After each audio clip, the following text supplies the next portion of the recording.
好，回到寰宇全世界，我们继续来关注的焦点就是法国总统马克宏，他在这个礼拜到了中国大陆去访问。那特别在四川呢，和中国大陆国家主席习近平进行了一场非正式的会晤。两国元首就在山水之间呢，因为这次强调呢，除了要这个非正式会晤啊，讨论交流一些国际议题以外，当然呢也会安排一些旅游行程。所以这次也特别看到了。他们在非正式会晤时，有特别强调一点，就是全球在不确定性的升高下呢，中法两国将会透过对话合作，维护世界和平稳定，而且推动全面战略伙伴关系持续的向前，并且呢，也将会针对加强全球治理这些相关议题要发表5项的联合声明。这次也看到习近平和他的夫人彭丽媛热情接待马克宏夫妻陪同他们看山看水逛街。我想问的是因为大家看到是比较软性的画面但是对照最近来，我先给大家看一张图片。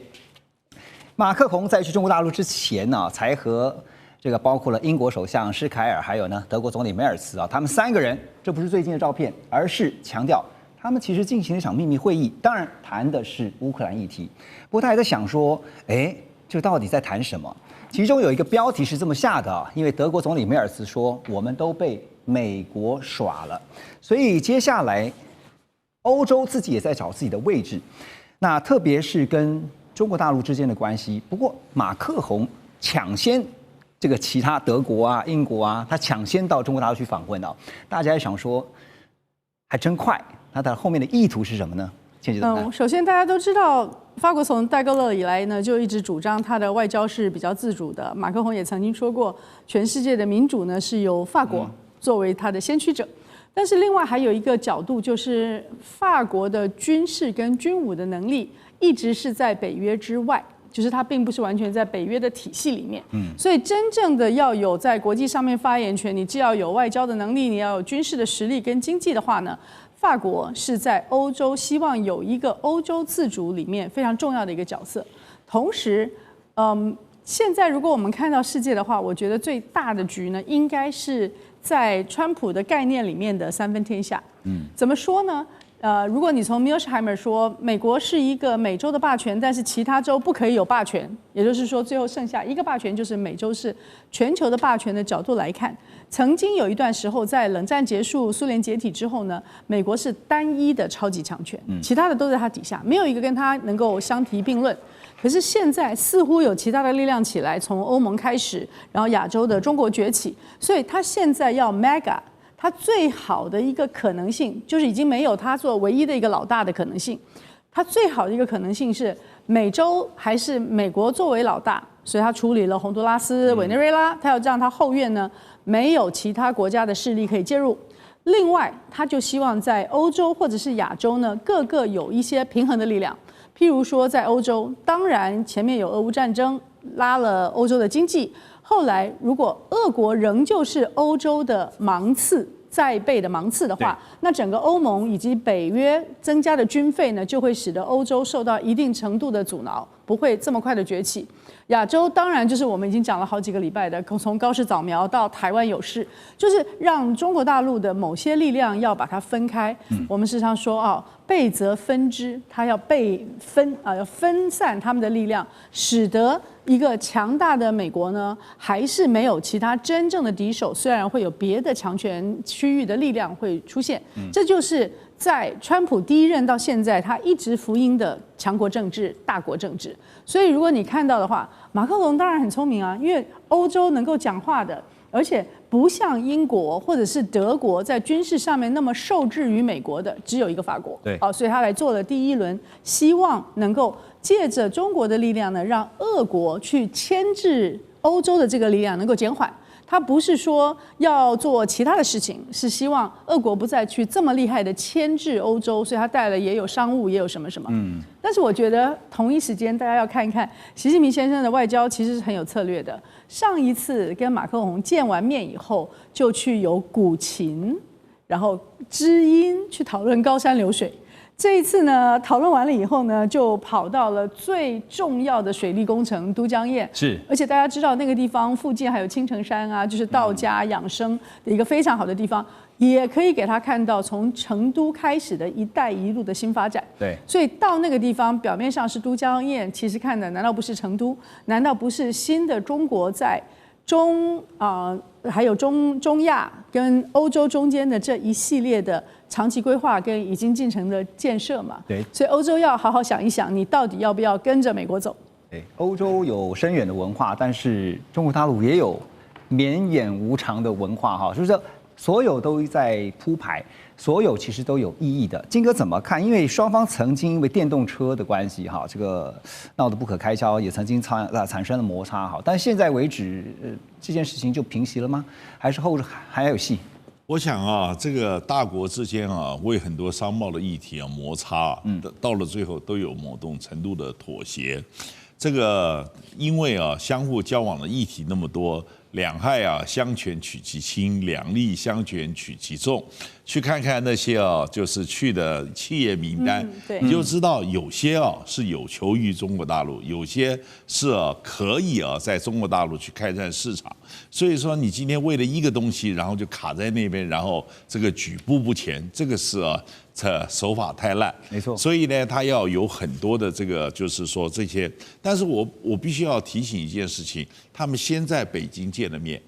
然后呢，马克龙先去，然后这个习近平在耽搁了差不多接近1天之后才飞过去，然后陪同的这样去做。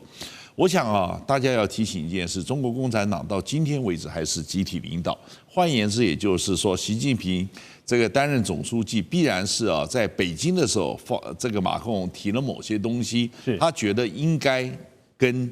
大家要这个高层要搞清楚，而我们应该如何。因为有很多事情，中国大陆很多事情不是那么独断的，你知道，所以他沟通建立共识，然后再去，然后再谈，所以才有后面那么5项联合声明。所以大家一定要提醒到，就是说中国大陆有很多时候我们判断这些事情不要一切事情都认为这习近平一个人要讲话就算。你去看看最近有一个这个影片，习近平在介绍这个送给这个李在明这个就是这个礼物的时候，这是宣纸，这个是那个叫做辉夜我看到那个华为手机，旁边人家就纠正他说，对不起，这不是，报告主席，这不是。这个是这个端砚，你知道，它是这个肇庆县的端砚，那个是徽墨对，我搞错了，这是徽墨。所以你要知道一件事，那个影片出来其实对于中国大陆而言是大家相当震惊，就是在外国总统面前，他的部下可以去纠正他，你讲错了，那人没有不掉渣的嘛，对不对？都会讲错字嘛，对不对？可是相对于北京，你看看。我们这个就是总统这个讲了，这个就是2027年到底是准备还是要把这真正的武统还是完成准备？你知道讲错话掉渣，这没什么关系。可是我们的总统府发言人出来是跟那个 Rambo 一样，把全世界的媒体先骂一顿，这就是小格局跟大格局的差别。就是有错就不是，对不起，他们都已经超过65岁，都是领敬老卡的人，讲错话掉渣，这是很正常的事嘛，对不对？我刚刚在讲的时候，我在想说，对。后来是看到不知道是华为还是小米的这个手机嘛，这习近平也开了一个玩笑嘛，就是你在对有没有后门了？那个小米他讲说两个人互动蛮有趣的。对你检查一下有没有后门程式。您刚刚提到，我们来看一下，在右下方这边欧洲时报也特别提到说，法国的总统马克龙这次带了一个庞大的这个商业居多的这个访问团，当中有包括谁呢？像是这个威利亚集团还有像法国的电力集团。还有空巴空巴是一定会有的嘛，对不对？还有苏伊士集团，还有达能这些旅游奢侈品集团，就像刚刚金哥所说的，毕竟还是得考虑到中国大陆是一个极其庞大的市场你在这个地方，你总得有一些商务的一些合作，跟希望能够销售。那但是呢，大家也看到，在经济合作部分，黄老师觉得特别在科技的部分有没有什么合作的亮点或重点？中方跟法方这边的科技供应链又有哪些是我们平常不太知道的地方？这个说到不为人知，恐怕我也不是太清楚。但简单来说，这个如果说中法的合作上面，其实法国有一些地方确实是大家常在忽略，大家觉得法国是一个非常浪漫的国家，但法国在基础科研上，他们也是非常的扎实。他们包含 CNRS， 就是他们的一个研究中心里面，他们每年投入的经费是非常非常多的，是，然后也在非常地方设立了一些小型研究所，然后跟当地的大学合作。那我自己在看法国，除了这些奢侈品、葡萄酒、空中巴士等等之外，他们在所谓的高纯度气体的电子用气体，然后检测技术，还有核能这几个方面都是非常值得去重点关注的几个部分哦。为什么呢？它跟中法之间的合作，中国可以提供它很多落地的场域、场景以及机会。那法国提供了什么？它未必提供最先进的技术，但它可以提供中国很多的可靠度。今天它能够做到这么高的高纯度的电子气体，那它在检测技术上绝对是非常没有问题的。那在核能的泄漏、检测、安全、安规，他们都有一套自己制定的标准。这个其实才是中法在经济合作、科技合作里面应该准确的去瞄定的一些点。就是像刚刚张老师说的嘛，就是看格局大，格局还能更大。对。这个才是基础建设的部分。而且针对3位刚刚所提到说，国际外交之间真的就是没有什么放不下的你有些时候其实像你看，像法国就是马克宏跑第一步，然后接下来呢，其实包括像德国，目前也是预计他的总理在2026年年初可能会去，然后呢，英国呢目前是安排在1月现在欧洲当然这3个国家主要的国家都各自有盘算。等一下回来我们要看美国好事多说要告川普政府，怎么回事？马上回来。回到环宇全世界，大家都知道 Costco 好事多最近这个美国的最大零售商呢 Costco 呢，他们说要告川普政府，要提起诉讼，因为呢，他们要求确保，如果呢，美国最高法院驳回了川普对于全球征收这个关税权限的诉求的话，那么好事多呢，就仍然可以获得关税的退款。路透社他们报道说 ，Costco 呢在11月28号，特别在 Manhattan 的这个美国国际贸易法庭递交了诉状，强调说，川普他动用国际经济紧急经济权利法来向全球征收关税使得企业呢无法确定能不能够取回原本就不应该缴纳的款项这个举动其实大家看到以后发现。哇，这不是等于是向川普提出告诉，然后呢要跟川普讨钱吗？但是到底是为什么？是基于什么样的考量？是看到说有可能胜诉吗？这个部分倩姐怎么看？还有好事多一旦做了，好事多也算是一个数一数二的大企业别的企业会不会跟进？对，我们最近已经可以很清楚看到10月以后呢，原来一开头的关税的要承担的部分是由美国跟在出口的国家中间去平分的。在10月之后呢，你会发现呢，平台承担的已经比较少，后来由消费者转嫁的部分已经最多，但是虽然比较少，平台承担的还是相当的大。所以我觉得从好事多的这一轮的作为里面，你可以看到有2个很大的重点。第一个是说，他们认为美国的政府有可能败诉，但是他败诉之后呢，也有可能用其他的各种的方法呢，不对这些已经被扣了、被缴纳的这些公司去退回这个已经预缴的部分，所以他们先做一个预防性的起诉。可是他另外还有一个部分是希望能够在现在就停止继续去做这些事情他们也就是说，后面这一个我们通常是就有点类似于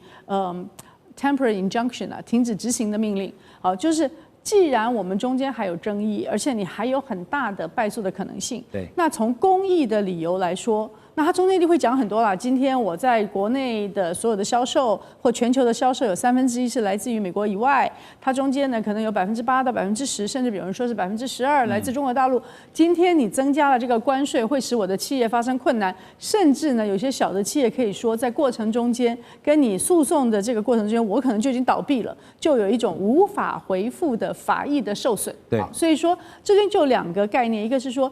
美国政府可不可能输？那现在起码这些人觉得至少你有一个输的可能。第2个是说过程中间我所丧失到的利益，包含了我的营业利益、我的股票在股市上的蒸发，或者是有些小公司甚至它可能就会倒闭的这些利益呢，是不是无可回复？那如果它有可能被视为无可回复的话呢，法院是可以说你可以暂时不缴的哦。所以我觉得它有这2个层次，就是说赢了，那确保我将来可以拿到钱，当然很好。但是如果我对于法院的说辞让法院可以接受一下，现在是在 USCIT 嘛，它是比较理解商业逻辑的啊，说这样子搞下去我活不了了，我要倒闭了，我的企业的价值会蒸发了。这些如果法院采行的话呢，有可能也判他们可以在某种情况之下停止去缴纳，这就是 temporary injunction 的重点。所以这2个都很重要。您刚刚提到说，好说这么大哈，他都这样子担心的话，那我刚刚讲到的是中小企业、微型企业还得了啊？对啊，而且也许我马上就倒闭了，等到你政府如果真的被判输的时候，我已经不存在了，你到什么时候到哪里去退钱回来给我？所以我的在法上面的利益会受到巨大损失这件事情呢，我认为会有别的。很小的公司可能没有钱去告政府，可是有很多中型的、中大型的公司也可能去跟着好事多的步骤，继续的去主张司法上面，如果国家的单方行为影响到我，至少要给我一个能够返还的可能性。如果没有的话，我现在不要继续受到伤害的可能性。现在川普的问题就是说，他面对美国本土的自家厂商，虽然这个是全球化企业，但是Costco 大家知道是美国知名的企业啊。自己的企业都挑战自己的总统，说你这样子做是违法的，你造成我极大的损失。我想问晋哥啊，你怎么看川普怎么挡？这是一个问题。第二个就是说呢，川普他在最近2号这一天的这个内阁会议他之后，他就说呢，美国人将来可能不用再缴这个联邦所得税啊，因为他又讲到了关税。他说关税我们收的很多啦，这个收入大幅增加哈，所以呢我们的税制就会有变化。这在他的任期内就会顺利的实现。他提出这个税收计划是在年初的时候免除年收入低于15万美元个人所得税。他说这笔这个洞呢是要由关税来递补来代替的。他还强调呢，是时候让美国回到使我们更加富有、更强大的体系啊。所以大家就讲了一个，他说现在川普是不是也弄了一个版本是美国人共同富裕版？2件事情怎么看？我觉得啊，也把它形容成美国共同富裕版，实在是有点牵强。但是呢，怕热就不要怕这个进厨房。川普呢执政以来啊，这个有关争议的这个很多的行政命令啊，或者说是很多这个靠着执行令，而且没有经过国会啊，这个就是同意就这样施行了，不知反省。但是呢，你要这个停征这个个人所得税。这个里头要跟国会去合作的，而且呢，我们也必须要记得，无论川普再希望做任何事情，他只能在联邦的税跟费上去做文章。对于州以及地方的这个就是说权责，他不能做出侵权的事情。但是呢，在我们今天已经是12月。展望未来1年，明年的11月3号是美国期中选举，这个释放利多消息是就是川普为选举啊，不是明年必然要经常做的事，所以他原来这个就是讲的，他要去出访中国，要如何如何，他的所有的东西其实都是要巩固这个期中选举，他要期中选举这个就是选败了。然后呢，那个国会变成跟他没办法掌控，那他已经就提前跛脚，对，提前跛脚。所以在这里头之中，你对于他这个各种打高空，然后开支票，你也不要感觉这个叫做感到这个惊讶，你知道，这个基本上川普这个商人性格，个性又好斗，所以明年好戏会连台上映。你讲到这个就是我刚刚想到 timing 的问题哈。黄老师我们讲到 timing， 最近辉达的执行长黄仁勋似乎也在抓一个 timing 因为他一直很想把他的 H200卖进这个中国大陆当然这个降规版中国大陆是不接受的，所以呢，黄仁勋呢他在3号这一天呢亲自又到了华府一趟，跟川普见面，而且他还和参议院银行委员会进行了一场闭门会议。那事后呢，黄仁勋也坦白对大家说呢，中国大陆不会接受降规的产品，就算华府放宽晶片出口的限制，也不确定北京到时候是不是愿意买这个 H200人工智慧AI 的晶片。他这番话什么意思呢？现在其实夹在中美2强之间最难受的一个人之一啦，我讲之一，因为有很多人应该都是如此之一一定是黄仁勋。您怎么解读他的话？这句话其实有讲跟没讲一样。我们这个议题我们聊过很多次了，我们学生也都聊过很多，就 Hopper 已经是上一个世代的产品。你这样持续的阉割，其实你看就是当时的限制进入中国的这个政策出来的时候，他们就搞出了 DeepSeek， 他跟你手搓，他搓出他能用的东西。所以你说这个他讲这句话有什么？他只是在发牢骚，我觉得他只是单纯在发牢骚，因为现在到 Blackwell 时代，他也无可奈何。是没人会买新不买旧嘛？对，而且你看最近的新闻，中国有搞出他们新的一些对跌技术，然后也是可以把他们的效能再往上提升。我们上次有聊过这个话题嘛？你一直掐着他的喉咙，其实反过来说，无疑在养虎为患。这个其实他这句牢骚的意思，我想背后是这个样子。所以您觉得他希望